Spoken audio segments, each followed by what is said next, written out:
Oh hi, welcome back. Sorry for posting this recipe so late అండి. ఎన్ని request ఇన్స్టాలో.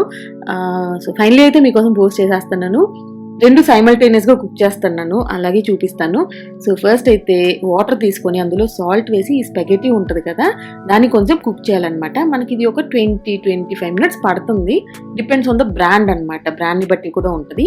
And పక్కనే అయితే కాలీఫ్లవర్ని ఇలా నేను కట్ చేసుకొని ఫ్లోరెట్స్ దాన్ని కూడా వాటర్లో కొంచెం సాల్ట్ వేసి ఉడికిస్తూ ఉన్నాను.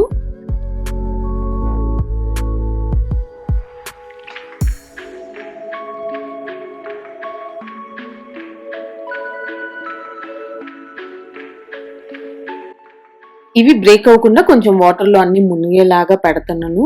బ్రేక్ అంత ఈజీగా అవ్వవు, బట్ కొంచెం కేర్ఫుల్గా. చెప్పాను కదా బ్రాండ్ మీద కూడా డిపెండ్ అయి ఉంటుంది అని. సో అది ఉడకడానికి టైం పడుతుందని చెప్పాను కదా. ఈ లోపు మనం ఈ డ్రై గోబీకి బ్యాటర్ ప్రిపేర్ చేసేసుకున్నాము. ఇక్కడ నేను తీసుకున్నాను ఫస్ట్ అయితే మైదా అనమాట, మళ్ళీ కన్ఫ్యూజ్ అవ్వద్దు మెజర్మెంట్తో. ఇప్పుడు నేను వేస్తూ ఉన్నాను కదా, సో కరెక్ట్గా నేను ఇక్కడ 3 స్పూన్స్ మైదా వేస్తూ ఉన్నాను. 1, 2 అండ్ ఇది 3 అనమాట. సో 3 స్పూన్స్ మైదా వేసాను కదా. ఇప్పుడు కార్న్ఫ్లోర్ వేస్తాను, ఇది 1 స్పూను. ఆ తర్వాత ఇంకో స్పూన్ వేస్తాను. 2 స్పూన్స్ కార్న్ఫ్లోర్ వేస్తాను 3 స్పూన్స్ మైదాకి. ఆ తర్వాత ఈ రెండు జస్ట్ కొంచెం అలా మిక్స్ చేసేసి ఆ తర్వాత సాల్ట్ వేస్తూ ఉన్నాను. సాల్ట్ అనేది మనం ఈ ప్రాసెస్లో జాగ్రత్తగా వేసుకోవాలి, ఎందుకంటే ఆల్రెడీ కాలీఫ్లవర్లో కూడా వేసి ఉంటాం కదా, ఇందులో కూడా వేస్తాము. ఒకవేళ సాస్ చేసుకునే పని అయితే సాస్లో కూడా ఉంటుంది, ఇక్కడైతే మనం చేయలేదనుకోండి.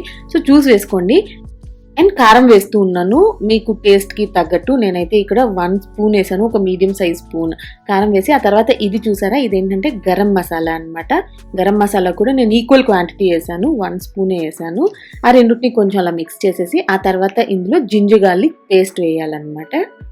సో అది కూడా బాగా మిక్స్ చేసేసేయండి. మనమైతే ఇక్కడ డ్రై గోబీ చేస్తూ ఉన్నాము, అంటే సాస్ అది నేను ఏం చేయట్లేదు. గోబీ మంచూరియన్ రెసిపీ ఆ తర్వాత ఎప్పుడైనా చేసి సెపరేట్గా పోస్ట్ చేస్తా. సో కలిపేసిన తర్వాత వాటర్ వేసుకొని, ఎక్కువ లూజ్ అవ్వకూడదు, వాటర్ వేసుకొని జాగ్రత్తగా బ్యాటర్ ప్రిపేర్ చేసుకోవాలన్నమాట. సో చూసారు కదా, బ్యాటర్ రెడీ అయిపోయింది, పర్ఫెక్ట్ కన్సిస్టెన్సీ. అండ్ ఇందులో ఇందాక ఉడకపెట్టుకున్నాం కదా ఆ కాలీఫ్లవర్ కూడా వేసేసి బాగా మిక్స్ చేయాలి. మొత్తం ఆ ఫ్లోరెట్స్కి అంతా కూడా కోట్ అయ్యేలాగా అన్నమాట.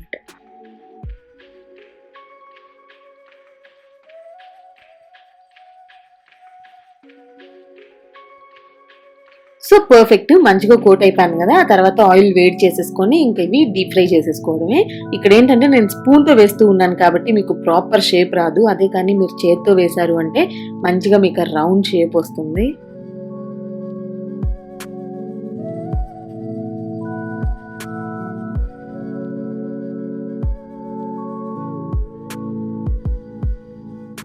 సో అయిపోయింది, మంచిగా మనం డీప్ ఫ్రై కూడా అయిపోయింది. మీరు కావాలంటే దీన్ని డబుల్ ఫ్రై కూడా చేసుకోవచ్చు. డబుల్ ఫ్రై అంటే ఇది పక్కన పెట్టేసి అన్ని బ్యాచెస్ వేసేసుకొని ఆ తర్వాత మళ్ళీ ఆయిల్లో ఇది వేయచ్చు.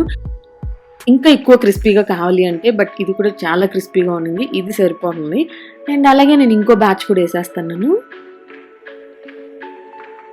సో రెడీ అయిపోయింది అనమాట డ్రై గోబీ. దీని మీద నా దగ్గర స్ప్రింగ్ ఆనియన్స్ ఉన్నాయి, వాటితో కొంచెం అలా గార్నిష్ చేస్తాను, లేకపోయినా కూడా ఓకే.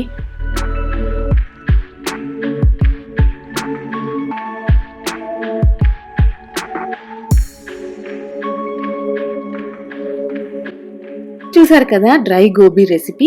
అండ్ ఇప్పుడైతే స్పాగెటీ చేసేసుకుందాము. ఇది 95% కుక్ అయిపోయింది అనమాట, చూసారు కదా. ఆ తర్వాత ఏంటంటే మనం మళ్ళీ దీన్ని కొంచెం ఉడకపెడతాము అందుకోసం. సో కుక్ అయిపోయిన వెంటనే ఏం చేయాలంటే మీరు తీసేసి వాటర్ అంతా డ్రైన్ చేసేసేయండి, నూడిల్స్ సపరేట్ చేసేసేయండి. అండ్ ఈ వాటర్ పడేయద్దు, మనకి మళ్ళీ ఇది కొంచెం అవసరం అవుతుంది. అండ్ అంటే ఇది స్పాగెటీయే కాదు, నూడిల్స్ కూడా మీరు ఇలాగే ట్రై చేయొచ్చు, బాగుంటుంది. ఇదేంటంటే బటర్ గార్లిక్ స్పాగెటీ అనమాట. సో మామూలుగా మనం నూడిల్స్ చేయాలి అంటే అది కొంచెం ప్రాసెస్ కదా, సాసెస్ ప్రిపేర్ చేసుకోవాలి. నాకైతే అబ్బా అనిపిస్తుంది కొంచెం ప్రాసెస్ అది, బట్ ఇది చాలా ఈజీ అనమాట. మనకి ఇలా తినాలనిపించినప్పుడు బట్ ఓపిక లేనప్పుడు ఇలా చేసి చూడండి. I'm sure you are gonna love this, ఎంత బాగుంటుందో.